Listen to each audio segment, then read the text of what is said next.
2026년부터 전국적으로 우유팩, 종이컵 버리는 방법이 완전히 바뀌었다는 사실 알고 계셨나요?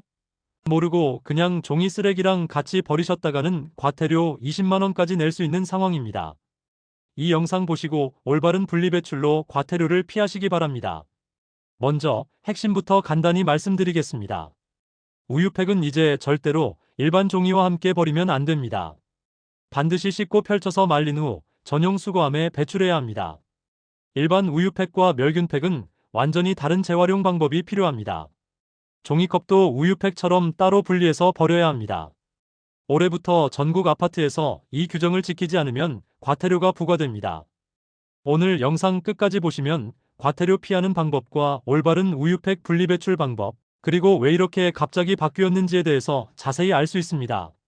자, 그럼 지금 바로 시작하겠습니다. 잠시만요. 영상이 도움이 되셨다면 구독 버튼도 부탁드립니다.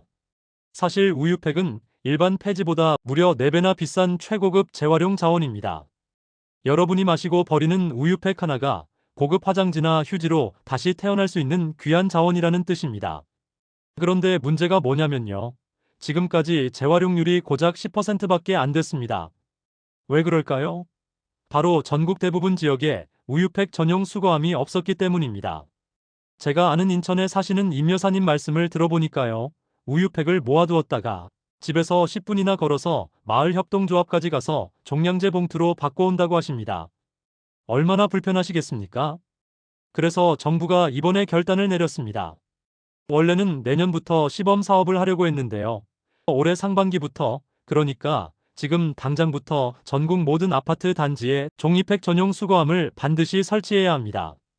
여기서 중요한 점 하나 짚고 넘어가겠습니다. 여러분, 우유팩이 겉보기에는 종이처럼 보이지만 사실은 일반 종이가 아닙니다. 이게 바로 오늘의 핵심입니다. 우유팩 안쪽을 자세히 보시면 미끈미끈한 코팅이 되어 있습니다. 이게 바로 폴리에틸렌이라는 플라스틱 성분입니다. 우유가 새지 않게 막아주는 역할을 하는 거죠. 쉽게 비유를 들어보겠습니다. 여러분 집에 있는 플라스틱 물통을 생각해 보세요. 그 물통 겉에다가 종이를 한 겹 붙였다고 생각하시면 됩니다. 겉은 종이지만 속은 플라스틱인 거죠. 그래서 이 우유팩을 일반 종이와 함께 버리면 어떻게 될까요? 재활용 공장에서 종이를 물에 풀 때 이 플라스틱 코팅 때문에 제대로 녹지 않습니다. 오히려 다른 좋은 종이까지 망가뜨려서 재활용 품질이 확 떨어집니다. 바로 이것이 우리가 우유팩을 따로 분리해서 버려야 하는 가장 중요한 이유입니다. 그래서 이러한 분리배출 방법이 법으로 정해졌고 그에 따라 과태료도 부과되고 있습니다. 전국 지자체에서 500여 곳의 생활 폐기물 처리 상황실을 운영하고 기동 청소반을 돌려서 단속을 강화한다고 합니다. CCTV로 쓰레기를 확인하고 심지어 쓰레기 부검까지 해서 누가 잘못 버렸는지 끝까지 찾아낸다고 합니다. 그래서 오늘 제가 정확한 방법을 알려드리는 겁니다. 한 번만 제대로 배우시면 앞으로는 걱정 없으십니다. 자, 이제 본격적으로 우유팩을 어떻게 버려야 하는지 단계별로 설명드리겠습니다. 집중해서 들어주세요. 첫 번째 단계, 내용물을 완전히 비웁니다.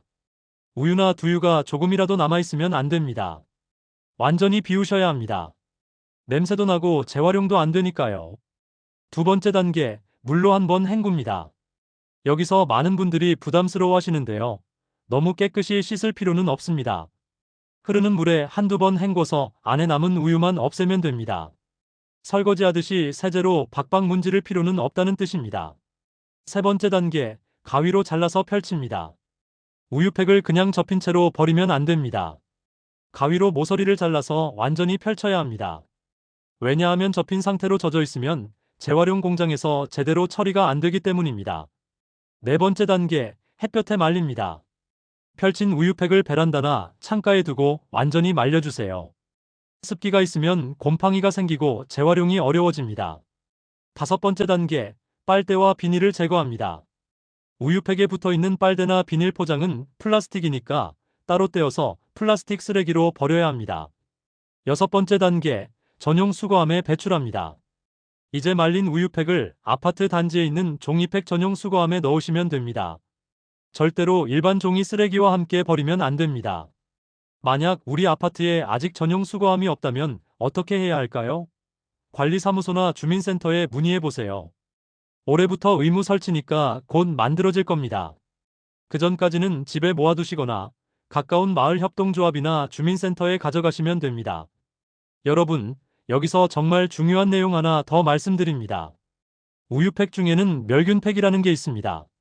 편의점에서 파는 작은 우유나 두유 중에 상온에 보관할 수 있는 제품들 보신 적 있으시죠? 바로 그게 멸균팩입니다.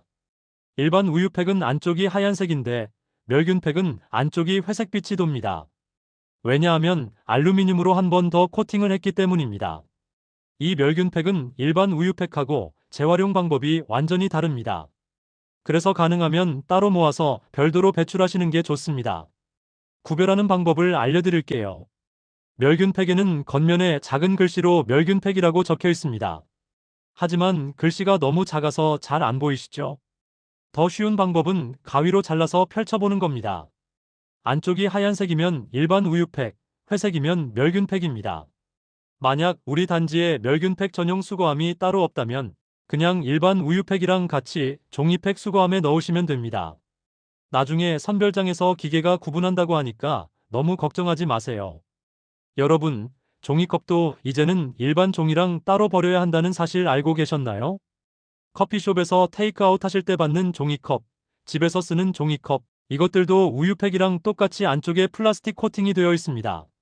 그래서 종이컵도 우유팩 전용 수거함에 함께 넣으시면 됩니다. 물론 깨끗이 씻어서 말린 다음에 넣으셔야 합니다. 종이로 된 음식 용기도 마찬가지입니다. 요즘 배달 음식 시켜 먹으면 종이 재질 용기 많이 나오잖아요. 이것들도 음식물 깨끗이 씻어내고 말려서 종이팩 수거함에 넣으시면 됩니다. 이참에 택배 상자 버리는 방법도 정확히 짚고 넘어가겠습니다. 택배 상자에 붙어 있는 비닐 테이프, 이거 반드시 떼어내야 합니다. 귀찮으시겠지만 이 테이프가 종이 재활용을 방해한다고 합니다. 그리고 택배 상자에 붙어 있는 운송장, 이것도 반드시 떼어내서 일반 쓰레기로 버려야 합니다. 운송장은 가멸지라고 해서 특수 처리된 종이라 재활용이 안 된답니다. 영수증도 마찬가지입니다. 영수증은 종이처럼 보여도 가멸지라서 일반 쓰레기로 버려야 합니다. 개인정보 보호를 위해서 잘게 찢어서 버리시면 더 좋습니다. 올해부터 좋은 소식도 있습니다. 첫째, 이제 모든 제품 포장에 재활용 등급 표시가 의무화됐습니다. 재활용 쉬움, 재활용 보통, 재활용 어려움 이렇게 세 가지로 표시됩니다. 그리고 어떻게 버려야 하는지도 한글로 표시됩니다. 내용물을 비워서, 라벨을 떼어서 이런 식으로 말이죠. 이제는 헷갈릴 일이 줄어들 겁니다. 둘째, 지역마다 다르던 분리배출 규정이 전국적으로 통일됩니다. 지금까지는 서울에서는 이렇게 버리고 부산에서는 저렇게 버리고 이런 식으로 지역마다 달라서 헷갈렸는데요. 이제는 전국이 똑같아집니다. 자, 여러분, 오늘 정말 많은 내용을 말씀드렸는데요. 핵심만 다시 한번 정리하겠습니다. 우유팩은 절대로 일반 종이와 함께 버리면 안 됩니다. 반드시 씻고 펼쳐서 말린 후 전용 수거함에 배출하셔야 합니다. 종이컵도 마찬가지입니다. 멸균팩은 가능하면 일반 우유팩과 구분해서 버리시고 택배 상자는 비닐 테이프와 운송장을 반드시 떼어내고 버리세요. 제대로 분리배출해서 억울하게 과태료 내는 일이 없으시길 바랍니다. 인프라가 부족한 건 사실이지만 그래도 우리가 제대로 해야 정부도 더 열심히 인프라를 만들 겁니다. 우리 어르신들이 솔선수범해서 제대로 된 분리배출 문화를 만들어 주시길 부탁드립니다. 오늘 영상이 도움이 되셨다면 구독 버튼 잊지 말고 부탁드립니다. 그리고 주변에 같은 고민을 가지신 이웃 어르신들이 계시면 오늘 이 영상을 꼭 공유해 주세요. 잘못된 방법으로 과태료를 내는 분들이 더 이상 없었으면 좋겠습니다. 다음 영상에서는 더 좋은 내용으로 찾아뵙도록 하겠습니다. 감사합니다.